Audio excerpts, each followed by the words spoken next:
So, good morning folks, and welcome to the beautiful Stour Head. Now, I'm here today to do a bit of an odd test, and what I brought with me is some of this. And the reason why I brought this with me is because what I want to talk about today is going to be like this to a lot of people.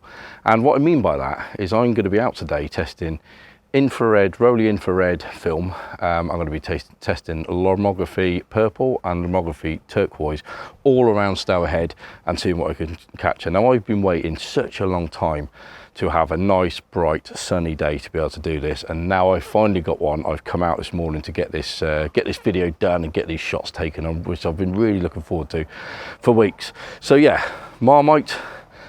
You're either going to love these films or you're going to hate them, or there might be the odd person that sits in between, but I can imagine you're either in one camp or the other. I'm actually undecided, but I'm hoping today that might answer my question. So let's get on with today's video, get around Stour Head and get some of these shots taken. So hope you enjoy this one.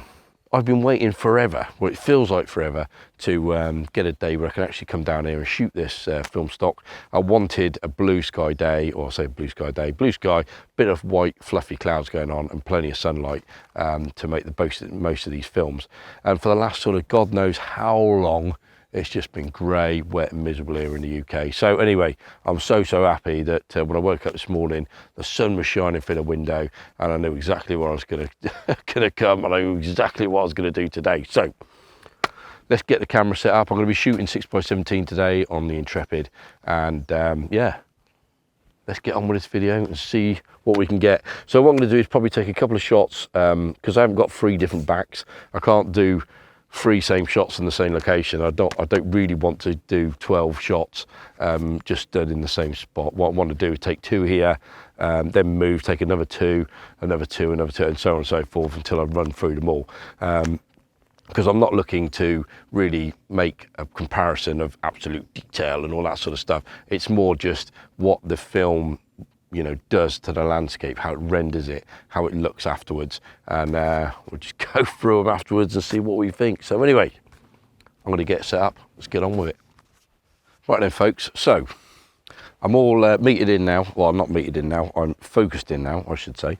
And I've gone for the 180mm lens, and I've got the sort of temple in the background, the little building, and then the sort of little sort of underground bit. I say underground bit, sort of is underground. You can go in and have, if you walk around here, there's a bit you can go in anyway, and they've got some statues and stuff in there and a bit of a waterfall. It's quite cool actually when you go in there. But yeah, that's what I've sort of got metered in at the moment.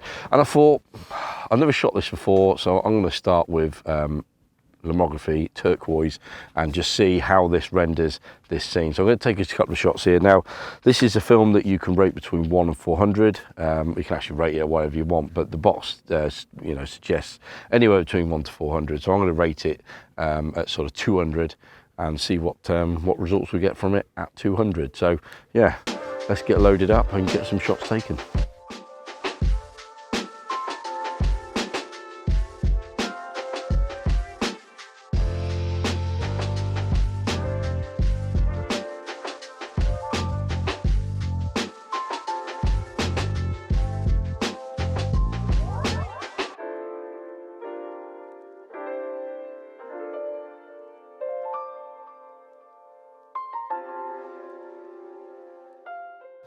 Right, let's do some metering. So, got the meter set to 200, or ASA 200, and I'm going to start by metering the building in the background and see what we get off of that, I think. So let's start with the building.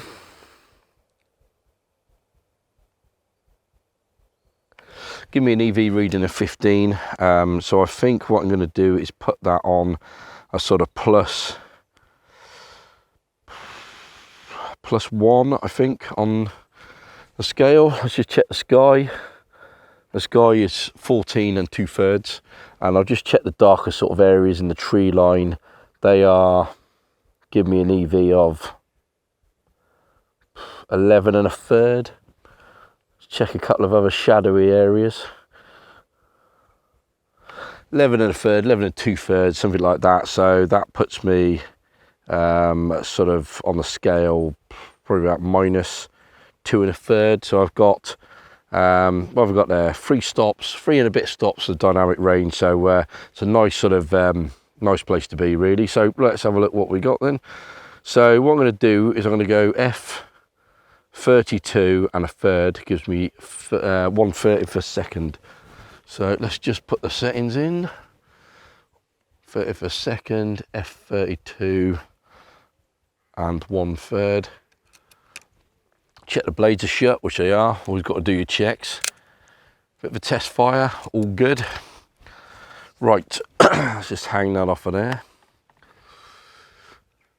Shutter's cocked.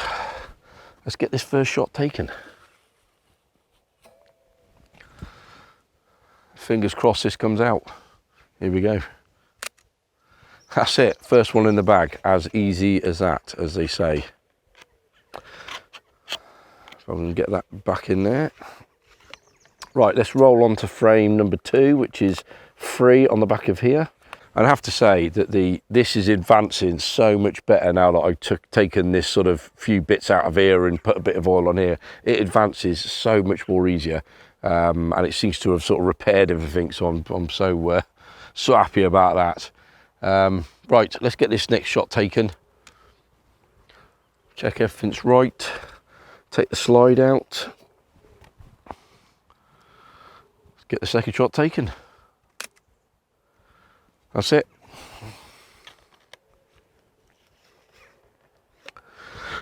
So just to recap, first 2 shots of Lomo Turquoise, 1/30 per second, F22 and 1/3, and that's, like I say, it's 2 shots taken of this sort of lovely scene here. Right, anyway, I'm going to get packed up now, and then I'm going to move on round and we'll see what else we can get. And I think I might head to that willow tree that I took the other week and take that, because it is looking quite nice, reflections around there. And I think that if I take my last 2 shots of turquoise down there, it's really going to just make that scene explode with all that green and everything in the background. It's going to look proper weird, I think, but we'll give it a go and see what it comes out like. Or I might just move along a bit further and take another scene with some sort of sky in the background just to see what it does to the sky. But anyway, I'm going to get packed up here and I'm going to get on, move down the road. So I'll see you guys in a second.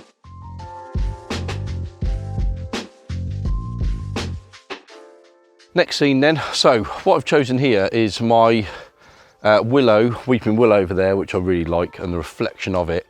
And then I like the white flowers in the background there, and just again the reflection as they're sort of on the water there, and just a different variety of trees that are sort of over there on that far bank.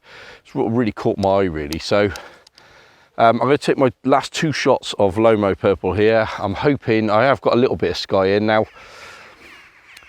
I probably wouldn't normally have done that. I think normally I'd have gone in for a bit of a tighter crop, but what I did want is a sort of the wide scene, because I like the tree, the tall tree on the end there, and the way it's sort of reflecting. I don't know if you can see it on the camera, but it's reflecting in the water there, and I really like that. Now I'm not getting all the reflection from sort of bank to the sort of bottom of the reflection, but I'm getting a lot of it in there, and I just like that tree there. So I did want like a wider shot that hopefully will, well, I could see that I was getting that tree in. And then I have got a tiny bit of sky in, which I normally probably would not bother with, because it's not really bringing anything to the photo. But the reason why I'm actually included it this time is because I want to see what the turquoise film does to the sky. So I have got a little bit of that in as well. Now the other thing that I've noticed as well is just looking through the when I've been looking through the viewfinder bit of my day eye back, I'm just seeing a few sort of flares of light just entering it again. Now it doesn't matter where I put my hand, or I've tried putting the dark cloth over the top of the camera and round it and all the rest of it, they don't seem to go. So I'm not entirely sure where they're coming from, because it's not like I'm stood in direct sunlight either. I know the sun is obviously coming back at me this way, so I can only imagine that perhaps it's something to do with around the lens area. But again, I have put my sort of hand round the lens to make, you know, just cup it all the way around, and it still seems to be there. So the only thing that at that point is letting light through onto the, obviously the ground glass that I was looking at, was the lens. So I'm not entirely sure what's going on there. I haven't had it for a while, and I've shot with it a few times, and I thought it was just me sort of maybe putting the ground glass and then obviously the film holder on incorrectly, which was then allowing some light in from the back. And since I've sort of been putting the dark cloth over the top, or you know, perhaps making sure it's on there tighter, I haven't had the issue. But today, for some reason, I'm just noticing it. So it'll be interesting to see when I get the images back, or when I actually develop the images myself, which I'm going to see whether that's actually entered the frame or not. I don't know. But anyway, I'm going to get on and meter this. I think I'm going to start with the willow, because I want that sort of, not sort of middle grey, but sort of somewhere towards the slightly just off middle grey, I guess, towards the lighter side of things. So I'm going to start with that. So that's giving me EV of 13 1/3. So if I put 13 1/3 at +1, just double check that. Yeah, 13 1/3. Right, let's check the darker areas, which are the sort of shadows in the trees. They're 10 2/3. So that's all nice. And then the sky is 15, which is +3, which should be fine. I'm happy with that. And everything else falls within that nicely. So again, we're 200 again, ISO 200 that is. So if I have to just tweak that slightly. So if I do f32 1/3, it gives me 1/8 of a second. So let's put that in now. Same thing again, always make sure that your blades are closed. Otherwise it's got a real habit of ruining your day. Trust me, I've done it a few times. Change that to 1/8 of a second and put the f-stop at 32 1/3. And just double check the settings. Yes. Right, let's get this shot taken. Put that down there. Make sure the frame's right, which is frame 5. Cock the shutter, just do a test shot, make sure everything's working, which it is. Right, here we go.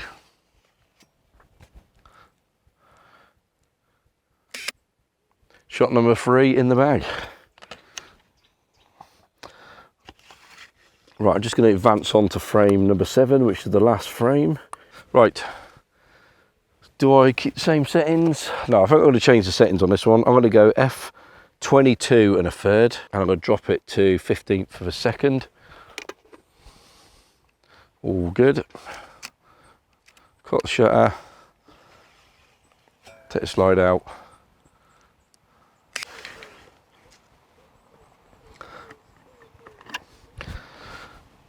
So that is a whole roll, and my very first ever roll of Lomo Turquoise on 6x17. And I'm going to safely assume that I'm probably the first person to ever come down here and shoot Lomo Turquoise. I may be proven wrong, but I'm probably quite safe to say that I'm probably the first person to do that.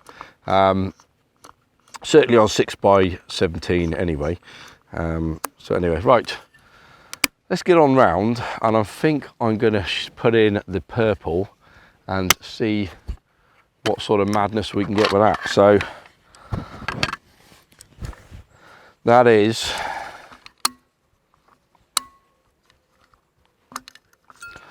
roll number 1 in the bag. Right, I'm going to get packed up, and I'm going to get on walking around to see what we can do with some Lomo Purple. See you guys in a minute.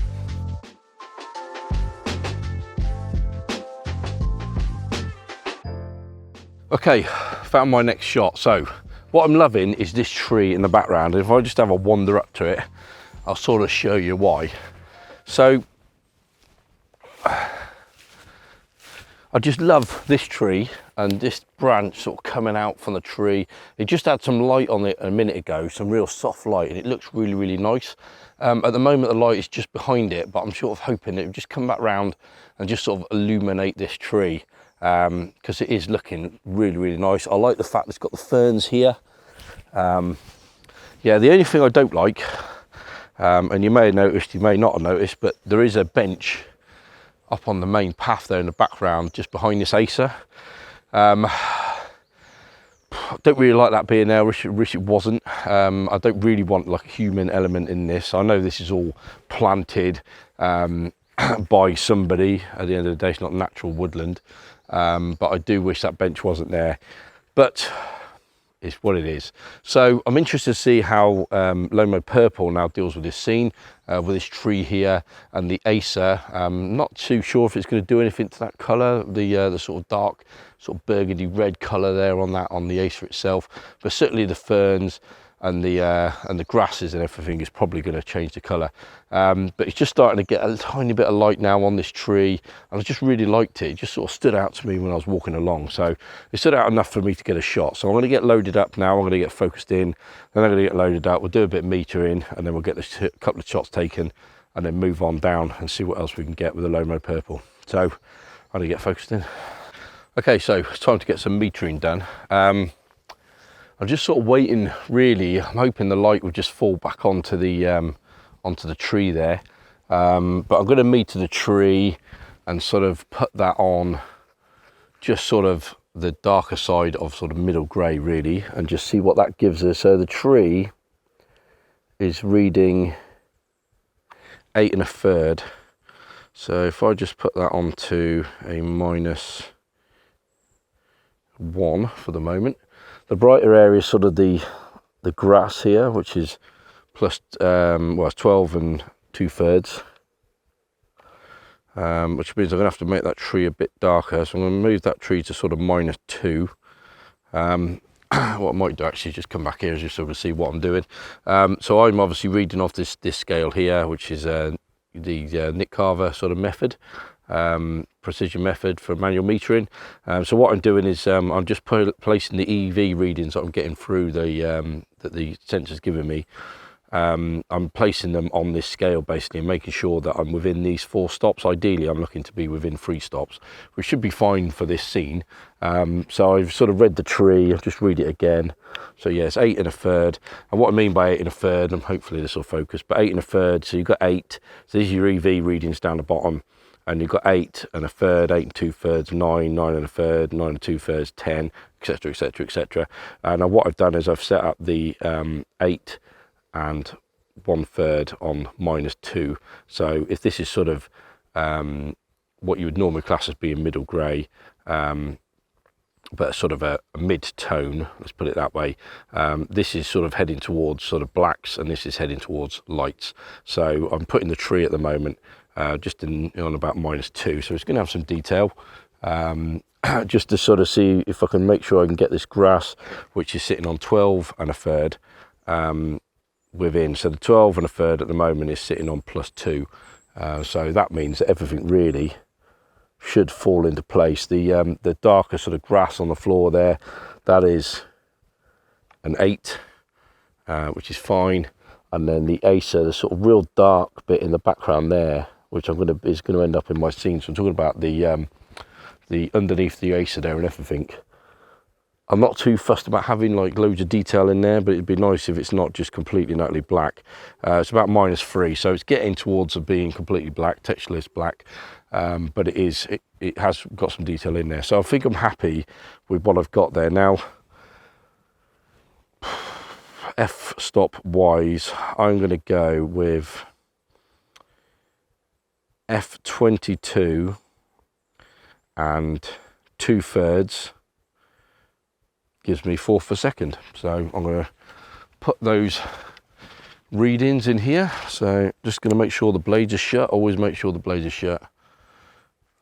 So 1/4 of a second, F22 2/3.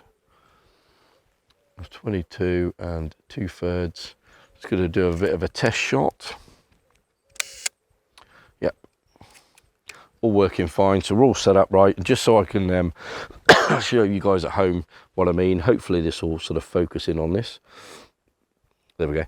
So obviously I'm reading now the top numbers across the top here. So what you've got is your shutter speed is along the top, and then just below it is the f-stop you're using. So as I've just said there, you've got F22, hopefully you can see that okay. F22 and 1 2/3 is if you read then the number above is 1/4 of a second, and that's how you read these. So you've set your scale at the bottom, you've made sure your ASA or ISO number is right. You don't need to worry about this here at all, just ignore that completely. All you're worried about is this EV reading, which you get from looking at the back, the ASA number, which is your ISO, so it's set to the ISO I'm using, which is 200, and then you're then obviously picking an f-stop, or yeah, from the top here, or a shutter speed that you want to use, and then match that to your f-stop. So that's how you use this light meter, and they're very much the same no matter what you get. They just might operate slightly differently. Right, I'm just going to hang around a minute and see if I get some light on this tree. Looks like I'm getting a little bit now just into the leaves. So yeah, I'll hang around a minute and see what happens. Okay, so we've now got a little bit of light, just touching the tree. So I'm going to get on and take this first shot. Just going to shield the lens. Not there's like a massive amount of sun coming through, but there's just a little bit. Just want to make sure I've got no flare. Right, let's get this shot taken. That's it, first shot taken, or first. It's the third, but the first shot of this. Right, roll onto frame 3. I'm going to take another shot here. I'm going to keep the settings the same to get this second shot. Dark side out, cover the lens slightly, get this shot. The garden's actually open now, so I've seen quite a few people sort of milling around. Right, let's roll on to frame 5. I'm actually getting confused here of what I've taken and what I haven't taken now. So that is 2 shots with Lomochrome Purple. I've already taken my full roll, full shots of turquoise. So this is the first 2 shots of purple, and we'll see what it's done to this beautiful scene here actually. And to be honest with you, I'd quite like to come back here and just sort of take this on 4x5. Like I said, the bench is a little bit frustrating, but it's what it is. But yeah, I'm going to carry on walking down here and just see what else I can find to sort of take really, because there is so much stuff to photograph here. You could spend a whole day here just sort of trying to do a loop round here, photographing so many things. And like I said before in the previous video, this is one of those occasions where you've got to come here really, I think, and tell a story of what this place actually is. If you're just looking at the garden itself, like I say, it's not just the reflections on the water and the buildings and all the rest of it. It's the intimate sort of scenes like this in front of me here. You know, somebody's sort of chosen to plant this like this, and it's just sort of trying to convey that really. And what I want to come back here is come back here and do again is, and I should have done if I'd have had, what I would have done if I'd have had more time last time is, when I came down here last time, there was people were just out cutting the grass and stuff. And what I want to do is try and get some photos of those guys, just sort of working and that sort of thing. You know, go up and approach them, ask if I can take their photo, but do that sort of thing as well, sort of tell the story of the people who actually work here as well. So anyway, right, that's enough waffle. I'm going to get on now and get packed up and carry on. So I'll see you guys in a minute.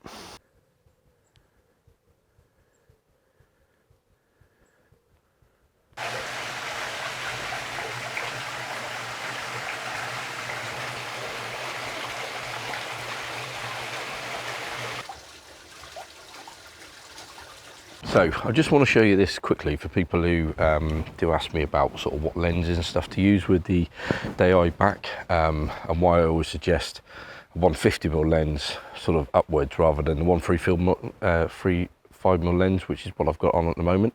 So the reason why I suggest it is, as you can see here, normally when you're using the Intrepid, this sort of this hole back here, this screw mount back here, would be for your sort of 90mm lens end, that sort of thing. Your 135mm would usually be sort of, you know, screwed in there. You'd be using this screw mount here, but because you're using the DI back, you have to put everything back a notch.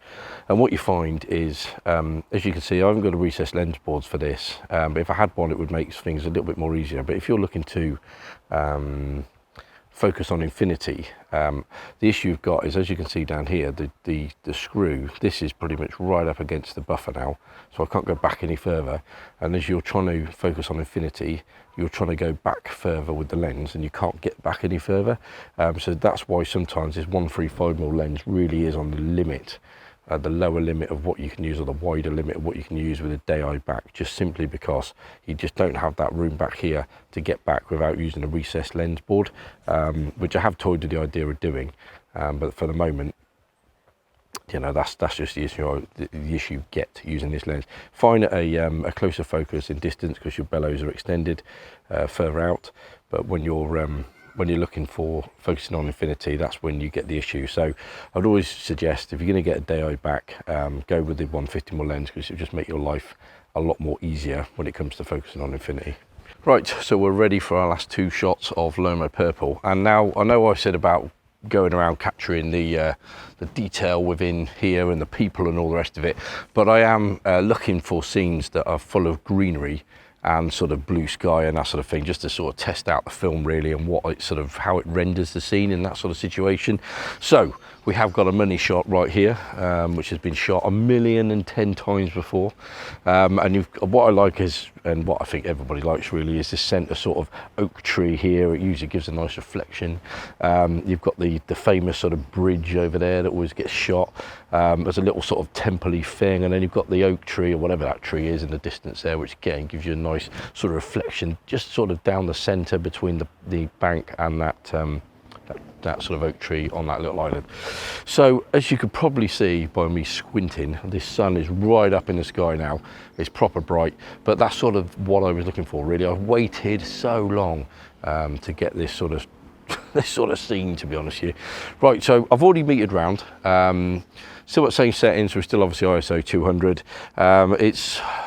We're looking now about sort of just over 6 stops of dynamic range, so we're really pushing the sort of outer limits on both sides of blowing the highlights, or blowing the sort of blacks or low lights, or whatever you want to call them. So I think I've managed to get all of this within sort of a sweet spot in the middle there. And what I'm going to go for is f/45 and a third, and that is giving me 1/8 of a second. So if I just change to f/45 and a third, 1/8 of a second. Always check the blades are closed. I know I say that like 1,000,000 times, but it does really ruin your day if you leave the blades open when you expose it to the film. As soon as you take the dark side out, because obviously then you've exposed the film to the light, and that's game over at that point. So that's all tested, all working, everything's set up. Right, let's get on and take these last 2 exposures. So just check I'm on the right frame, which I am, which is 5. I'm gonna have to shield the lens, because obviously the sun is sort of there and it's projecting right down on there. Hopefully I don't get my hands in the frame again. Just sort of shield that. Right, let's get this shot taken. There we go. So that is shot number 3 for the Lomochrome Purple. Just going to wind on now, get this last shot, and fingers crossed these ones come out. Right, so last shot, let's get it taken. There we go, 4th one in the bag.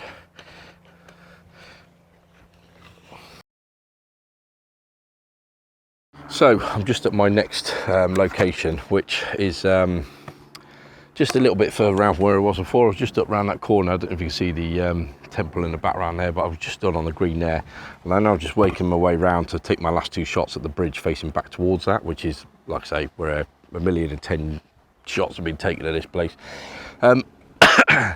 What I'm going to go for now is I'm just sort of stood on the edge of the footpath here. I'm going to there's a couple more temples and then the bridge, and I was quite liking the shot here.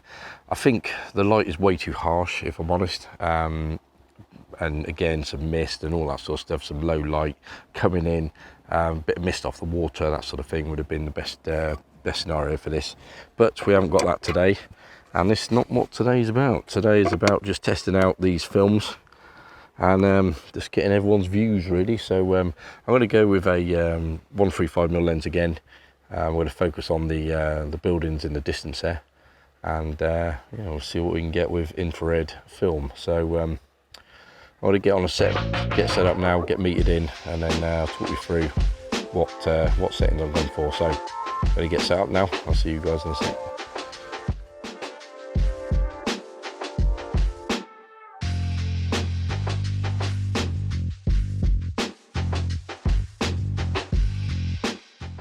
Okay, so I'm just about to get on and take this shot.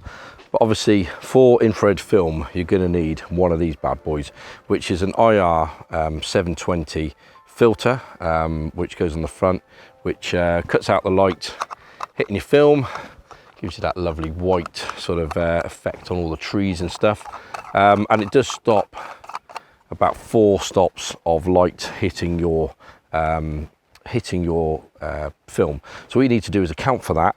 So what I've done is I've metered in, and I've metered without the filter, and I'm going to go with f22 30 per second. So what I need to do is just count 4 stops back from that, because it needs to be exposed for longer, because it's stopping 4 stops of light from entering the lens. So I need to go back 4, 15th, 8th, 4th, half a second. So that half a second should be about right. F22 and a third, blades are shut, cut the shutter, just have a bit of a test shot. All working fine. And we have now got some really nice white fluffy clouds overhead, so they're really going to pop hopefully with this filter on. And I'm going to get on and shoot this first one, and hopefully these come out. I have had success with infrared film before, but it's not something that I've used a massive amount of. So we've got the 135mm lens on, like I say, f22 and a third, and half a second, allowing 4 stops. That's it, done. First one in the bag.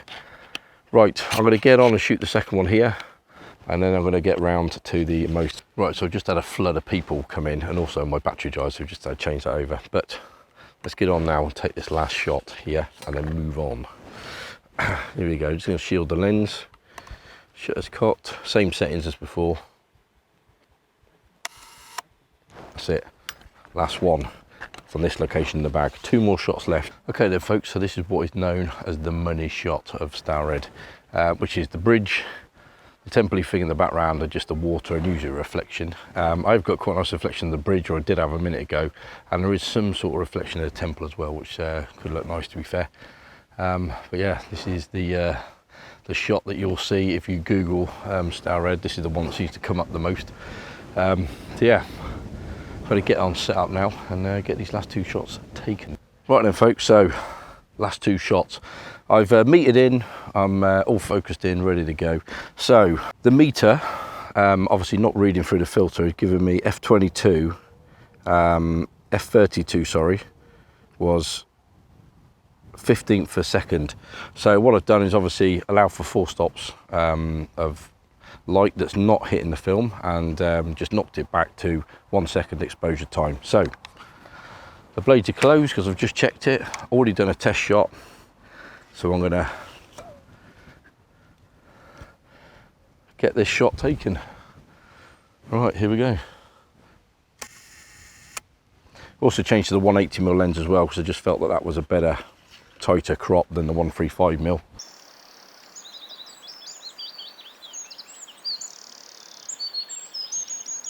So welcome to the studio folks, and I hope you enjoyed the outdoor part of this. Just going to go through now just some quick conclusions to my shooting experience with these 3 films, and just whether I'd recommend them or not. And I'm going to start with the elephant in the room and the more difficult film to shoot. And you will see, and I'm going to apologise to everyone out there now, I did and ah about leaving it in or not, but I thought no, I will leave it in, because that's what I want to do. I want to leave in the mistakes as well as the good stuff. So I just want to talk about the infrared film. So the Rollei Infrared 120 film that I shot it at ISO 200, which is perfectly fine. I've developed it as per the reason why this box is flat is inside the box there is a list of instructions depending on developer that you've used for developing this film. Obviously, I develop in Ilfosol free, and I use DDX as well. My favorite one is DDX because DDX is recommended, according to Ilford, if you were to use on pushed or pulled film. And as it is here, when you go down the list, you'll see Ilfosol free, as well as all the rest of them, like the Kodak ones and all that sort of thing. But like I say, the Ilford ones are all listed here. So Ilfosol free, box speed is 400 on this. So it tells you how to develop this at box speed, with Ilford free. So that's all the options you've got. But like I say, because Ilford recommend that their DDX is used, if you're going to be pushing and pulling film, there is an option for ISO 200 and ISO 400. So as I shot it at 200, I've used the developer time for the 200 setting. So so that's how I've developed the film. Now, when it came out, the actual film, the negative is so thin. You could barely see the image on it, to the point where I thought I'd ruined it. But I scanned it anyway, and I'm glad I did, because when I scanned it, the image came out really nice. So I was had a bit of a heart stop moment there, and I forgot how thin the negative actually is when you develop this. So it's just something to bear in mind when you get your developed film back. The image might look quite thin, but that is normal apparently. So of course, when you're shooting infrared, you're going to need a filter. There is various degrees of filter you can use with infrared. The most common seems to be the IR 720, which is what this is. I think there's an 820 as well, or it might be 840. Anyway, I don't know. Infrared photography, I've not done a massive amount of. I've only probably shot a couple of rolls of it in the past. If you don't use one of these filters, you'll get more of a black and white looking image, just a standard black and white looking image. And if you're going to shoot black and white, there is a lot cheaper ways and a lot better ways to shoot it than using infrared film. So if you're going to buy infrared film, then use it for infrared is all I would say, because it is quite expensive if you're not going to be using it for infrared purposes. So you're going to need a filter. Now, like I said, I've got the 720 here. Now, on the video, the eagle-eyed viewers among you would have noticed that I stopped this. I allowed for 4 stops of light through this. What I should have probably done is allowed anything between 5 and 6. So I didn't allow enough stops of light when I was doing my metering. The other thing just to bear in mind when you're shooting this is you can't see the light that you're shooting. You can't see the infrared light. So of course, then if you're going to use a normal meter and meter the scene, you can't see the light that you're trying to meter. So it's slightly irrelevant, although it does give you an idea for what the settings would be if you were shooting normal film.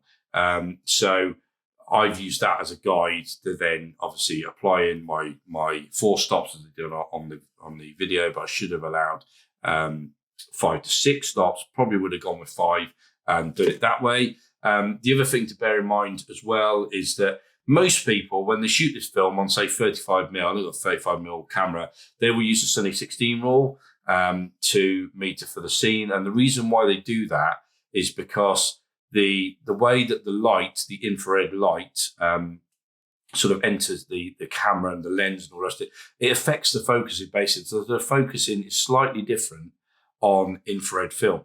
So say you've looked through your camera and you've focused in on what you want to be the main point of your image is what you definitely want to be in focus.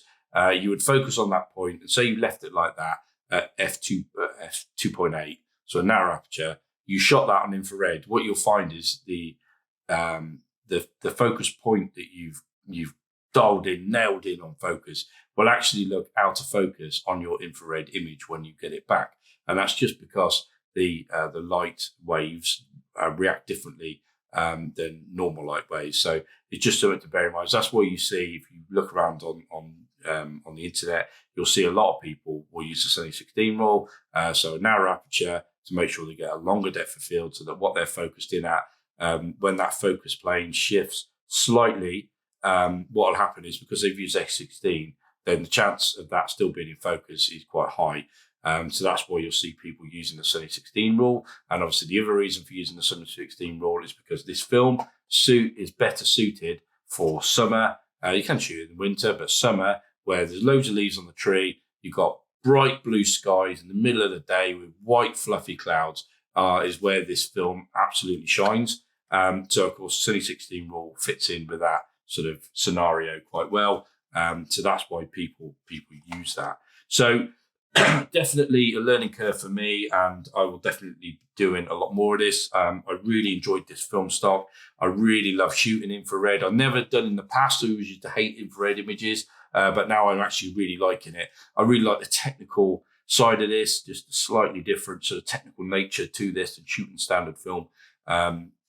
So much so, I've actually ordered some more rolls of this, and I will be ordering some 4x5 as well, to sort of go out and get some images on 4x5 of infrared. So expect to see some more infrared videos on this channel where it will just be dedicated to shooting this. And I want to bring you on the journey of me learning the craft of shooting infrared, because like I say, it is slightly different. So that's what I'll shoot with that. Say about that. I would definitely recommend this film if you're looking to get into it, but just bear in mind the pitfalls and the added complication of shooting with this. Do a lot more research before you go out and shoot. I should have done some more research, and perhaps I've had different results then, but I was still quite happy with the results that I got. None of them are portfolio pieces, but I was still happy with it. But I've got a lot more learning with this to do. So that's infrared. The next one I want to talk about then is the Lomochrome Turquoise, and I'm only going to talk about this quickly.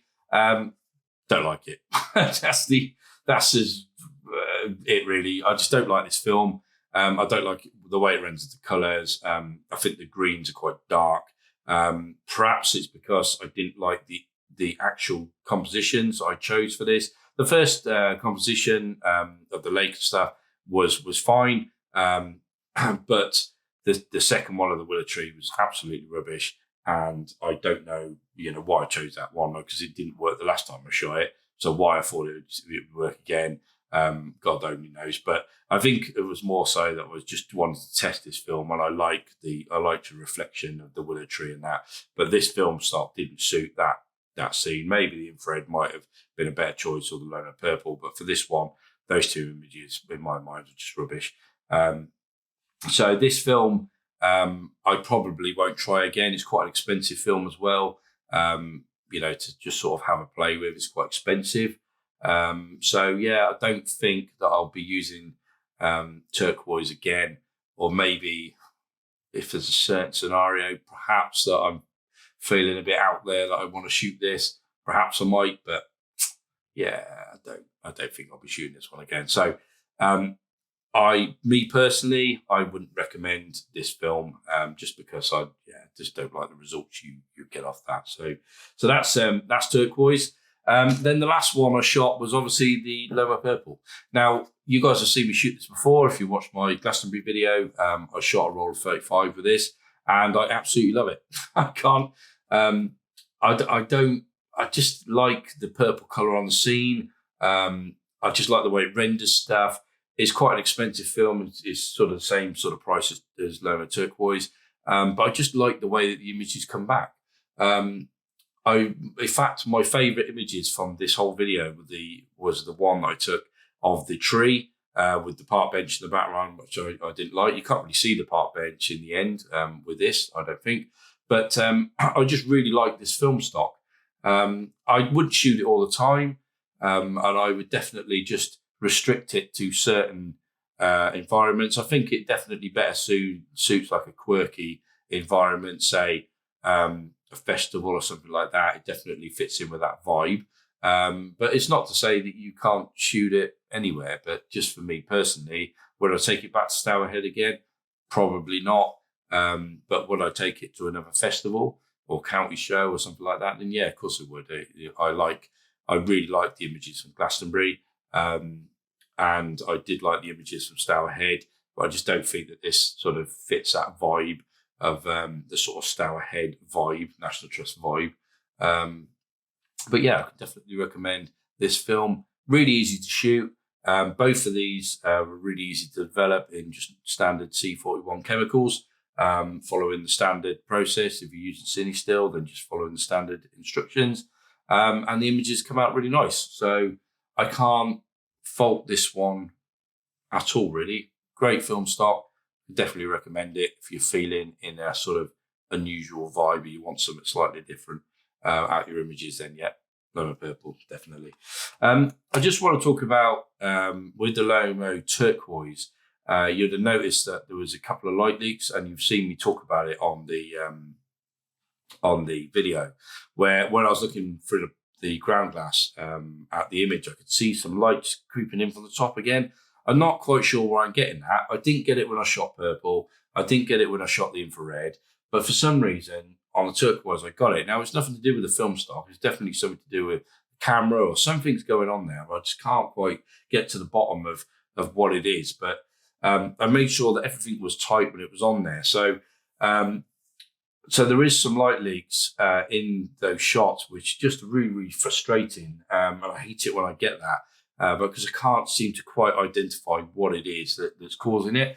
But there was a bit of an added complication with the turquoise that I will mention. So this is obviously a 120mm spool. So when obviously I've set the iDay back up, I put this as the empty spool, fed the bit through there, and obviously as you wind it on, it loads it with the film. You take it out, away you go. And usually what happens is you've got these two lips at either end. Obviously, it's not just to stop the film from falling off. It's also to stop light getting into the top and bottom of your film. So it just helps keep the light out. I always, as soon as I've taken a shot, I'll always put this in a dark place in the bag, and just to keep the light out of it as much as I possibly can do. But yeah, these bits at the top here stop the light getting on. And for whatever reason, with the turquoise film, when it was loading onto the spool, it wasn't loading tight. So what was happening is it was loading, and it wasn't, because it wasn't tightly compacted. As I got to the end of the film, it actually overshot the top of the spool on both sides, top and bottom of the spool. So what was happening is some light has just got in to the edge of the film. So that might be a factor as well into why I've got those light leaks on that film. But frustrating, just something I need to keep an eye on, and just do some more testing on my lenses and my iDay back to see what's going on there, because it doesn't happen all the time, just now and again. So anyway, so that's that. So I hope you've enjoyed this video. Apologies for it being a long one. It's just the nature of the beast, testing this many films in one day. A bit of a longer one this time. I hope you've liked it. If you did, please leave a like to it. I really appreciate that. If you're enjoying the content, I love creating it, and a subscription to the channel is just, it really means a lot to me, and I really, really appreciate people who do subscribe to the channel. And I also really appreciate people who take the opportunity to leave a comment below. I always read them. I'm always open to a bit of constructive criticism or a bit of sort of advice or whatever. I always listen to you guys and have a read, and I'm always interested to learn what people say, especially, you know, if there's somebody out there that shot a lot of infrared, has got some advice, and I'm always up for that. And I always like reading that sort of thing. So yeah, if it takes me a few days to get back to you guys, apologise for that. I'm just pretty slow at replying in general to everybody, every video in my life. But so I do apologise for that, but I do always get back to people. So thanks again for watching, and yeah, hope you guys are well, and I will see you guys in the next one. So bye for now.